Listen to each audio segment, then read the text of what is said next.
Да, у меня были жестокие игры детства. Догони меня, кирпич. Ударились мы сегодня в воспоминания. Добрый вечер, добрый вечер. Вы продолжаете смотреть телеканал ТНВ, и вновь с вами программа «Вечерняя игра», и мы ее, как вечерний ведущий, ну, вечерний же, все правильно, Лия Сергеева. Петр Нижинский. А сегодня у нас в гостях очень интересный молодой человек. Мы будем играть в очень интересную игру домино и пить очень полезный чай. Да? Ну, скажешь, вкусный. Он еще и полезный. Да. И очень интересный молодой человек с нами сегодня. Лидер группы «Большой куш» Рустем Чанышев. Привет. Добрый вечер. Привет. Привет, большая честь. Для нас честь, как оказалось.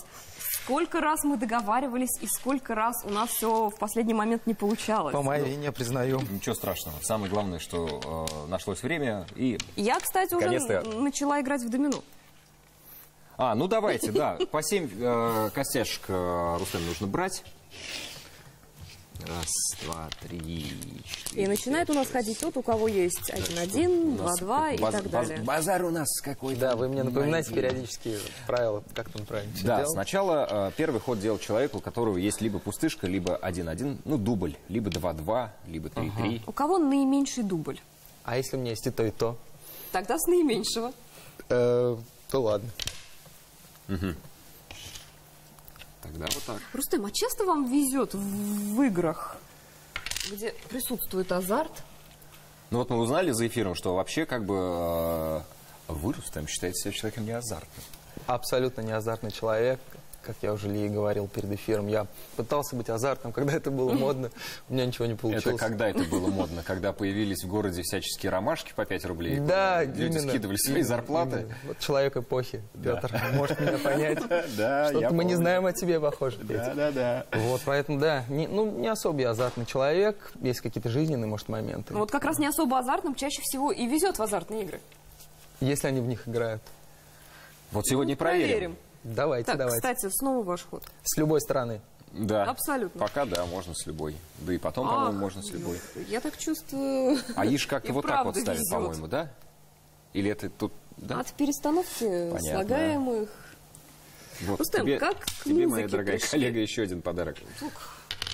Спасибо, дорогой коллега. Супер. А сейчас вот как-то анализируя прошлое, я могу сказать, что, наверное, к музыке я пришел от языка.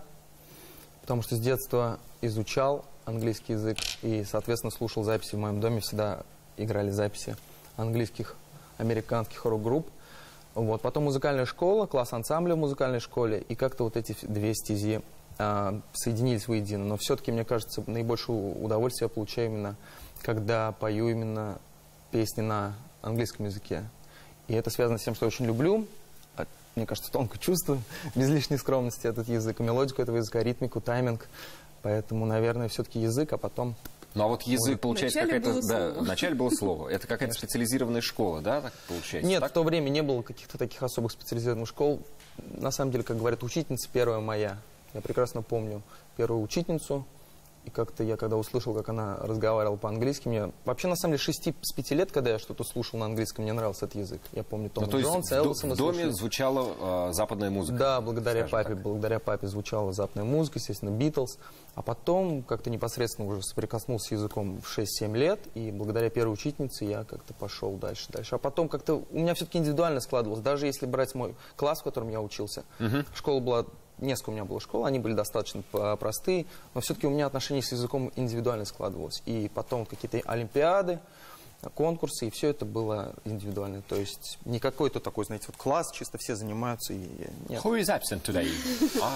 Но, кстати, это получается лингвистический дар, талант, или это именно любовь исключительно к английскому языку? Я не знаю даже насчет дар, талант, не мне оценивать, но уважение, любовь... все-таки к языку, наверное, есть к его звучанию, к мелодике. И мне кажется, у каждого человека, который другим языком занимается, есть эта любовь. Неважно, какой язык. Ну, мы поговорим еще о языках и, конечно же, о музыке. Я предлагаю прямо сейчас вместе с нашим телезрителем посмотреть небольшой музыкальный как раз фрагмент группы «Большой куш».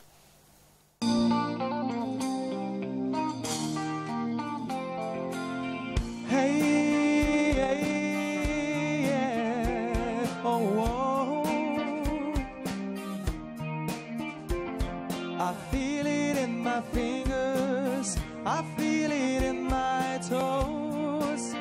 Oh yeah,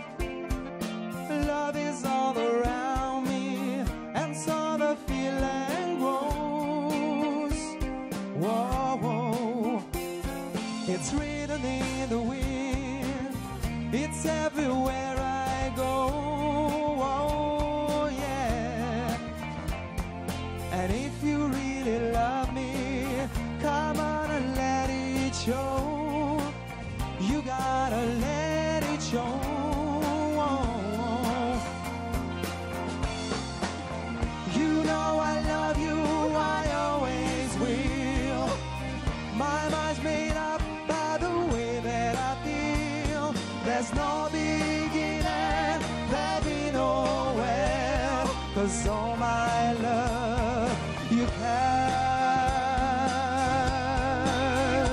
depend. Как молоды мы были, как молоды мы были. У меня просто там нет бороды и все.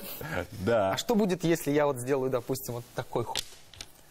Да будет весело, потому что я сделаю вот такой вот ход. То есть то, что они Да, это пустыни... нормально. Ничего страшного. Я сделаю другой ход и буду мучить вас дальше вопросами.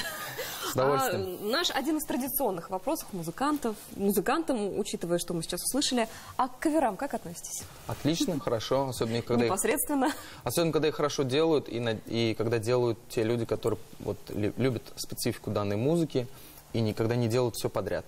А если еще кавер делают не один в один, что в принципе невозможно. Немножко со своей, да? Да, вот, можно немножко. Со своим Чтобы он видением. так чуть-чуть узнавался и не портил впечатление относительно оригинала, то я очень хорошо отношусь. Очень хорошо это практикуется по всему миру, везде, то есть отлично отношусь. А есть любимая группа, которую хочется перепевать снова?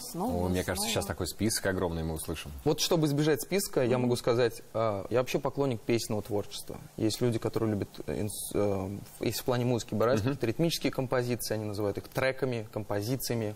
Есть любители саундтрека, я люблю песни. Вот достаточно простой подход у меня. Песни. Чтобы была мелодика, чтобы Да, голосовая куплет, мелодия. припев. Даже не обязательно. Самое главное — голосовая мелодия и структура куплет, припев. Даже не обязательно, чтобы это был какой-то вокальный диапазон бешеный или супер красивый тембр. Мне нравятся песни.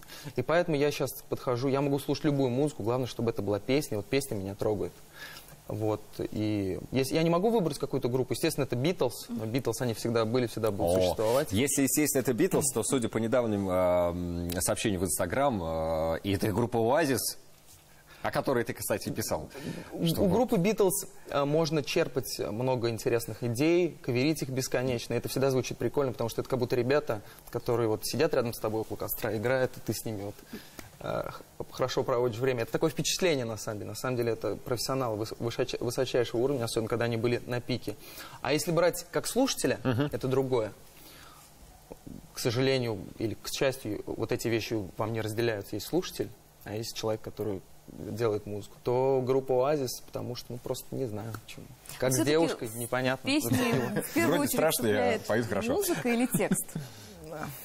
Честно говоря, я, может быть, кого-то обижу или... Хотя, в принципе, мне до этого дела нет. Вот. Но, если честно, я не человек текстов. Я прекрасно понимаю, о чем поют, допустим, исполнители. Но не то, чтобы... Мне нравятся какие-то обороты речевые, мне нравится, когда звучит хорошо, но я не до конца верю и не уделяю особо внимания содержанию Ну, песни. то есть голос как отдельный инструмент, вот тебя что цепляет? Как звучат песни, как дикционно все это дело выглядит. Меня это задевает, мне это Не нравится. важно о чем, важно как. Да, но мне всегда поражали люди, которые находили что-то такое интересное, вдохновляющее, цепляющее в лирике других людей. И если вас цепляет, слава богу. Я думаю, сейчас нас всех очень хорошо зацепит рекламный блок на нашем канале.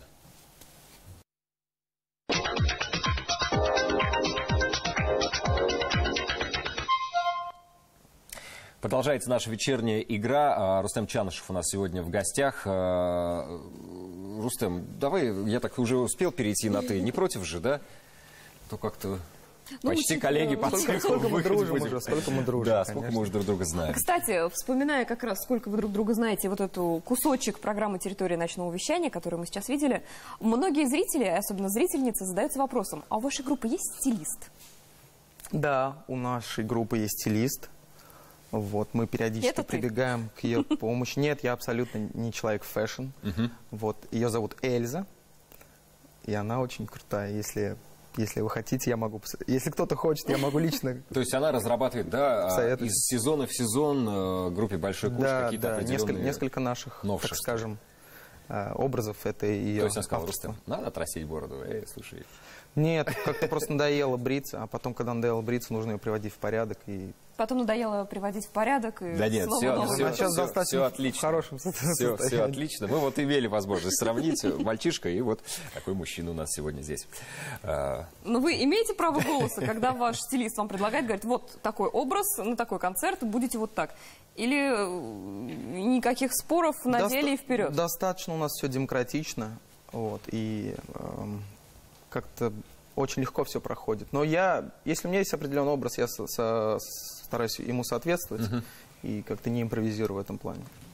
Рустам, смотри, вы, группа «Большой куш», одни из первых вообще в Казани, по большому счету, начали каверить различные композиции западных музыкантов. Словцо-то каверить. Каверить, да, ну оно так и было. Кто там еще с вами параллельно играл? Ну, может быть, Макс и компания, ну, там 2-3 команды. Прошло достаточно много времени. Что поменялось? Музыканты. Музыканты поменялись, это понятно. Кто-то приходит, кто-то уходит. В подходах к песням? Ну смотри, в подходах в песнях, кавер композициям, опять же. Мы сейчас разберем много аспектов. Опять же, конкурентов очень много стало, согласись. На самом деле, есть определенные... Или вам не конкуренты все остальные? Ну, если честно, я так и считаю. Ага. В той тонкой специфике, которой мы занимаемся. Потому что, когда мы только начинали, это были каверы почти на все, что только можно. От Битлз, блюза, заканчивали Led Zeppelin, еще много чем... Почему заканчивали Led Zeppelin? Там, заканчивая Робби Уильямсом, ну, все такое.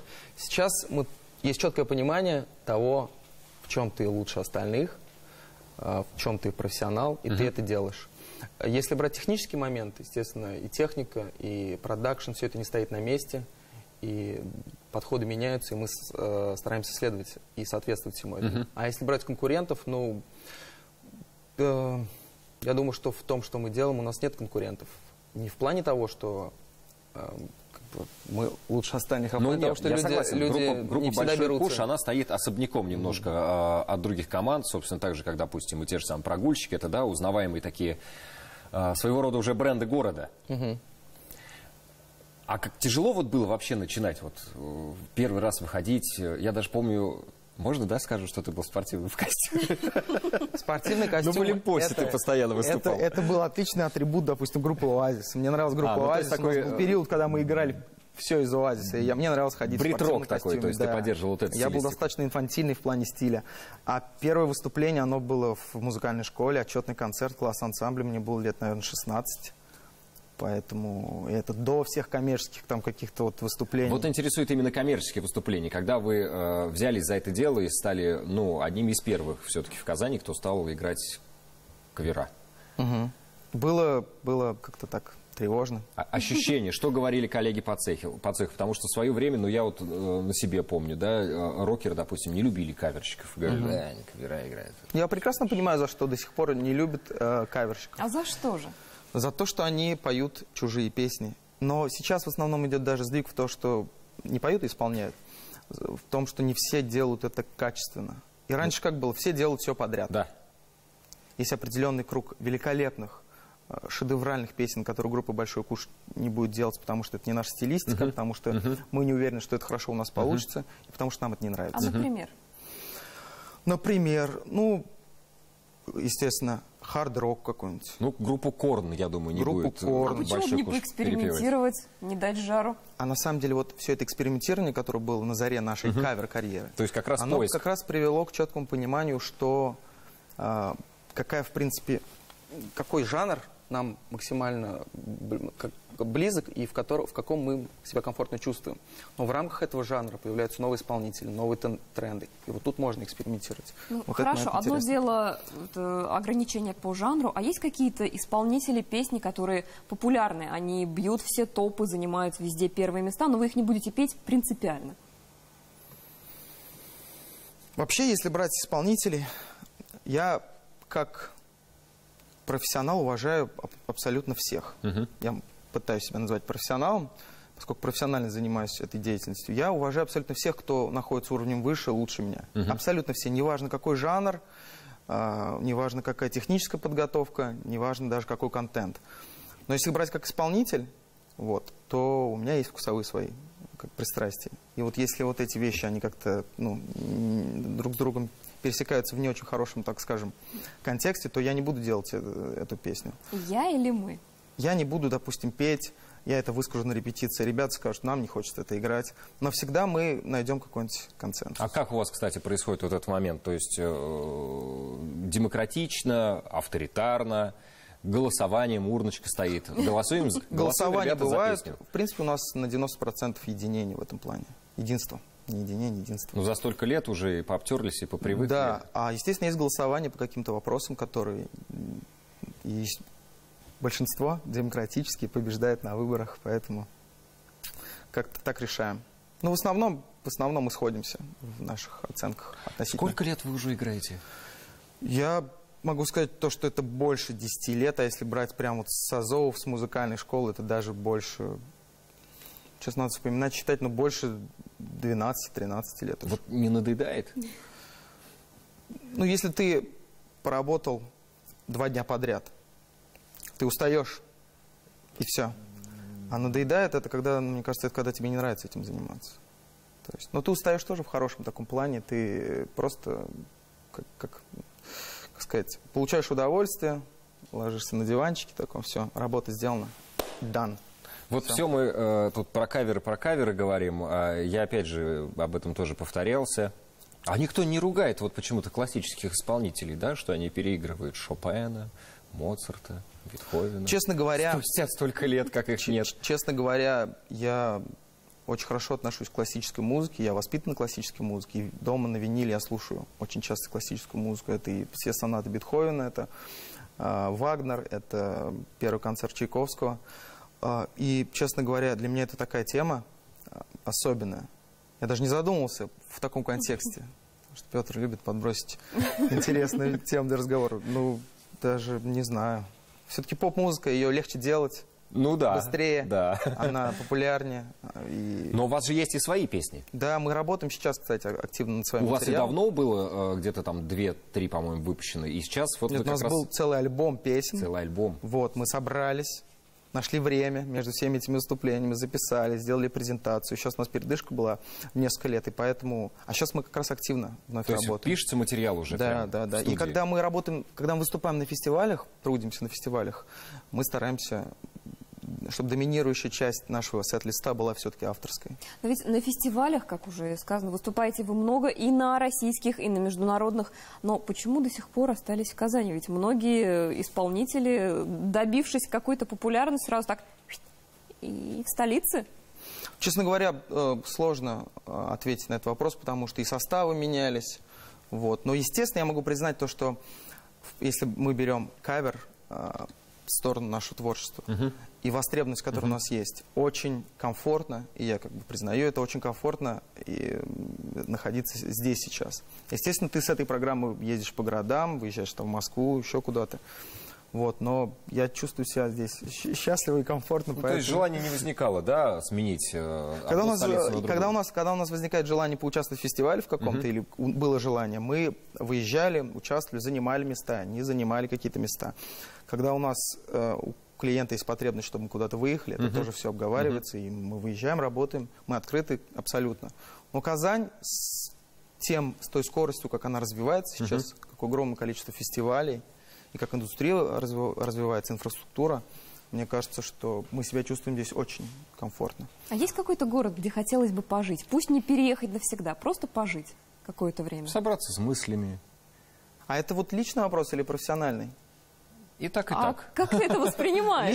Лично, я бы сказал, нет. Но если как-то брать территорию какую-то, то... В Лондон, например, поехать. Студию знаменитую Эбби Роуд. Вот это уж профессиональный вопрос. Эбби Роуд — это пустая комната, в которую, когда группа записывается, сейчас завозит свою собственную аппаратуру, делает свою акустику. Так что не сильно оно отличается от всех других. Ну, мы когда участвовали в фестивале, в одном мы проходили мимо этой студии, там все исписано. А вы оставили? Здесь был Рустем. Нет, я не занимаюсь вандализмом. Даже в то время, когда мы ездили, это было слишком инфантильно. Вот, я на самом деле хотел бы пытаться пожить в разных местах, но если брать окончательную точку, то все-таки Казань. Это мой город, Казань. Я люблю Казань, я люблю эту полосу, как ее правильно назвать, погодную. Средняя полоса, это называется так-то. Средняя полоса. Я люблю наших людей, я люблю мультикультурность, мультинациональность, открытость. Вот. Есть любимые места в городе? Любимые места в городе? Ну, без названия. Если заведения какие-то, да, вот так вот. Не будем их рекламировать. А вот где-нибудь посидеть, отдохнуть, парки какие-то, скверы, улочки. Фонтаны. Я думаю, я достаточно в этом плане обычный, банальный любитель необычного и не банального нашего центра города. Ага. Так вот скажу. Хитро. А есть какой-то успех, какой-то пик, которого вы уже достигли, которым гордитесь особенно? Потому что ведь и в универсиаде вы музыкально умудрились поучаствовать. Как-то так не рефлексировал на эту тему. Я, в принципе, горжусь всем, что мы делаем на данный момент, но в настоящем стараюсь находиться. То есть каждое хорошее выступление, когда люди радуются, когда им нравится, каждое выступление для меня вот как последний раз и как в первый раз. Но только не технически. Технически мы уже такие тертые калачи. Понятно, все должно быть на 100%. Давайте сейчас вновь прервемся и вновь посмотрим отрывочек, музыкальный отрывочек, а потом уже поговорим о нем.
Ну вот неспроста мы спросили про поводы для гордости, потому что ведь эта песня, ежели не путаем, вошла в сборник, который составлял Игорь Крутой. И неужели, когда вот вы видите свою песню вот в перечне в этом, неужели вот где-то там вот гордость так не... Эх, молодцы. Ну да, молодцы. И все? Да, когда вы мне об этом напоминаете, я вспоминаю об этом и радуюсь. А так не было дальнейшего какого-то предложения от Игоря Крутого, например? Ну, как-то мы с ним не пересекались. Значит, не звонил? Значит, не было. Да. И вы не звонили? Нет. Есть активное желание и возможность заниматься авторским материалом. Авторским материалом тот как раз, который нравится.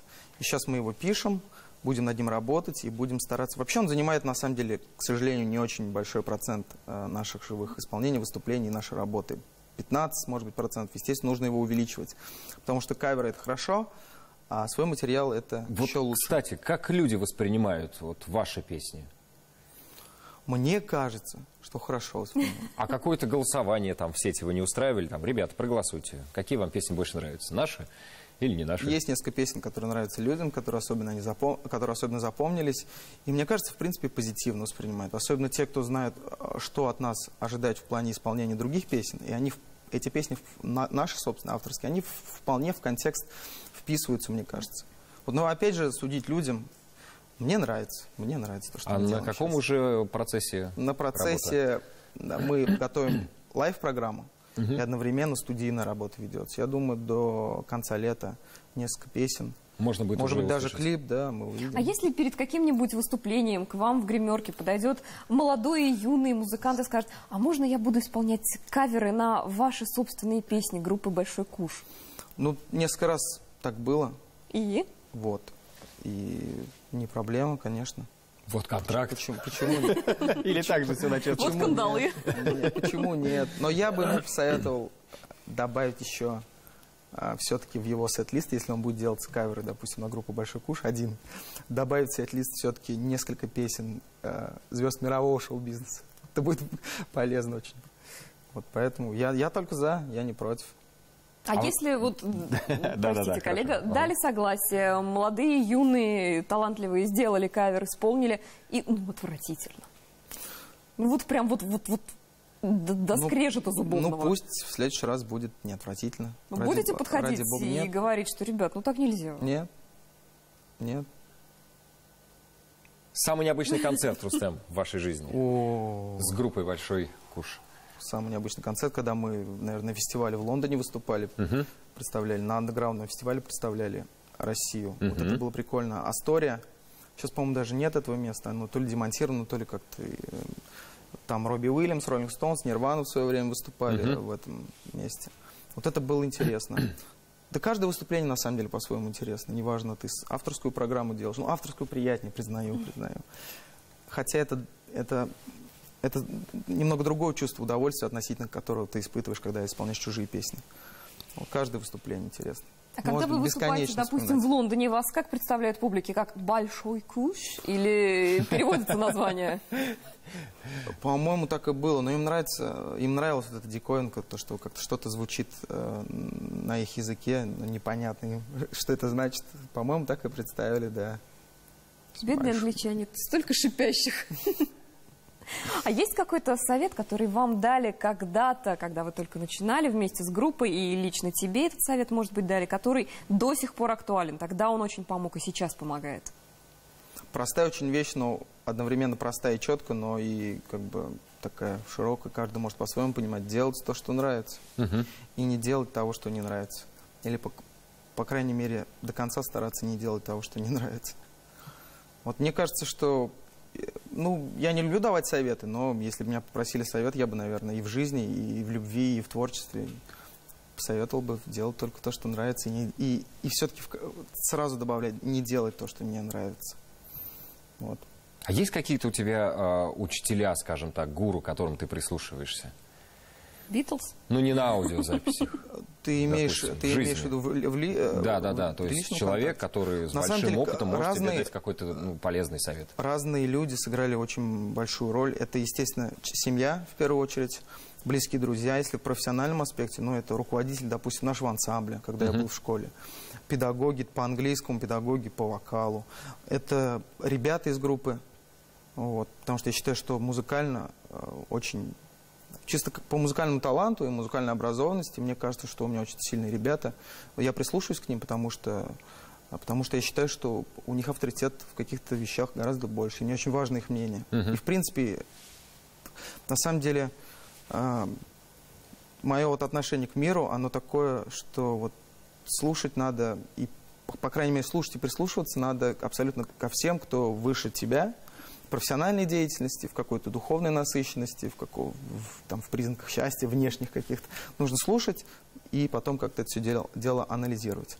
А не хотелось самому за инструмент какой-нибудь? Я, в принципе, если попрактиковаться, я бы мог добавить клавиши на выступлениях. Но от этого пострадает, так скажем, entertainment. Вокалист уже не сможешь, ну, во всяком случае, я и на первых порах не смогу так руками что-то делать, двигаться, придется концентрироваться на двух инструментах. А так, когда я дома занимаюсь, распеваюсь, или просто какие-то короткие видео записываю для Инстаграма, я пользуюсь клавишами. Но если вводить, учитывая уровень моих музыкантов, обожаемых, любимых, не моих, а музыкантов группы «Большой куш», мне придется очень практиковаться и вспоминать долго для того, чтобы полноценно именно добавить это в наши живые выступления. У вас есть прекрасный клавишник. На себя намекаете? Нет. Что? Петр прекрасный вокалист. Я на клавишке умею играть. Мне нравится, вот я вставлю немного вот такой похвалы от тебя. Мне нравится то, что в плане гранжа и вокала такого, так скажем, как у Курта Кобейна, вот Петр является несомненным флагманом и максимально пытается вот делать это правильно и не изменяет себе, и делает вот то, что он хорошо умеет. Из года в год. Да, из года в год. Мне кажется, это очень круто. Я еще и флагман. Реклама на нашем канале. Спасибо, Рустем.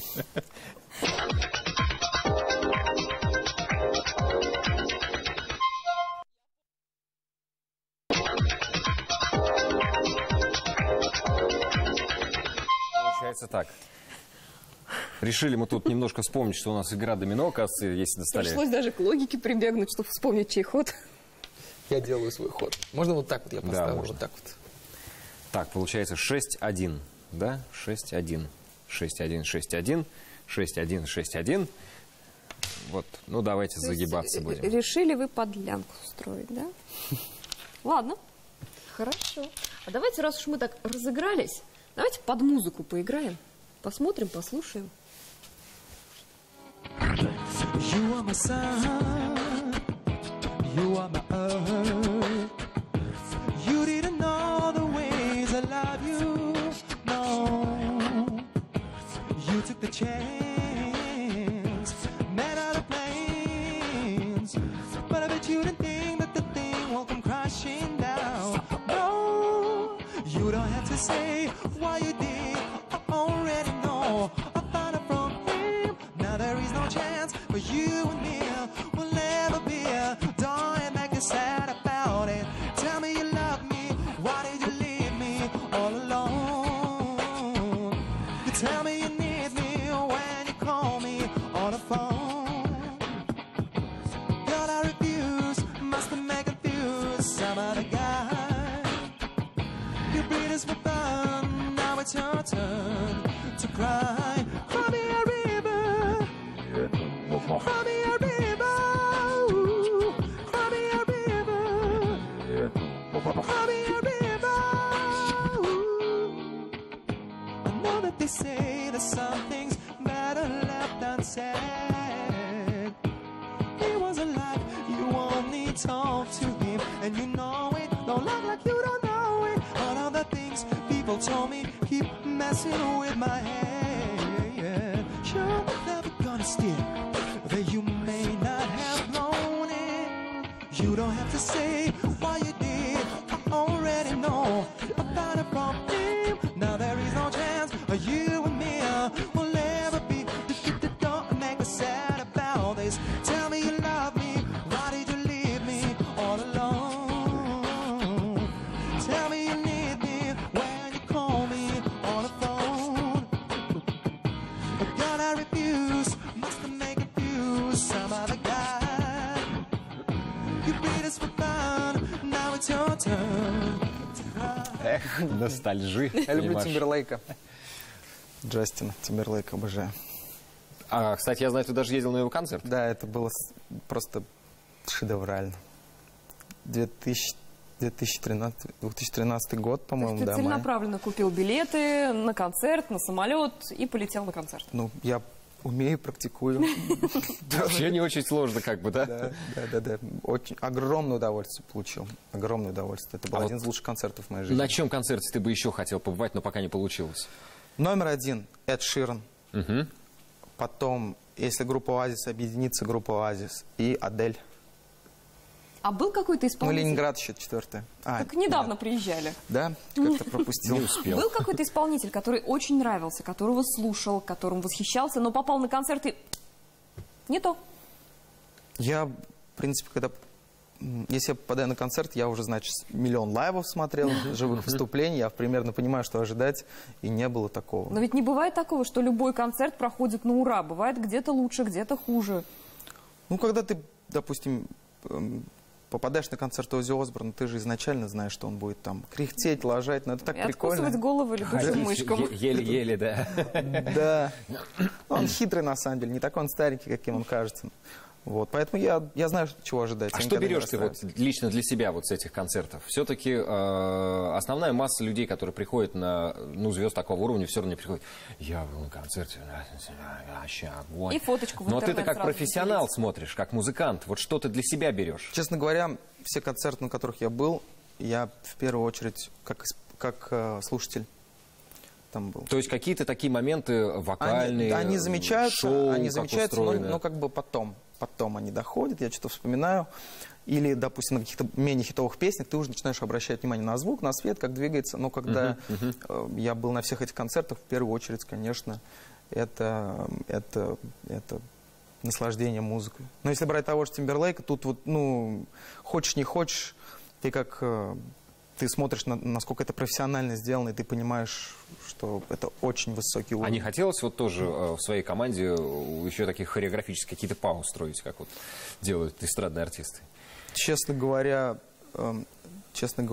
это не везде, во-первых, вписывается, а во-вторых, это на самом деле, на мой взгляд, это очень тяжелая, кропотливая работа, этим нужно заниматься профессионально.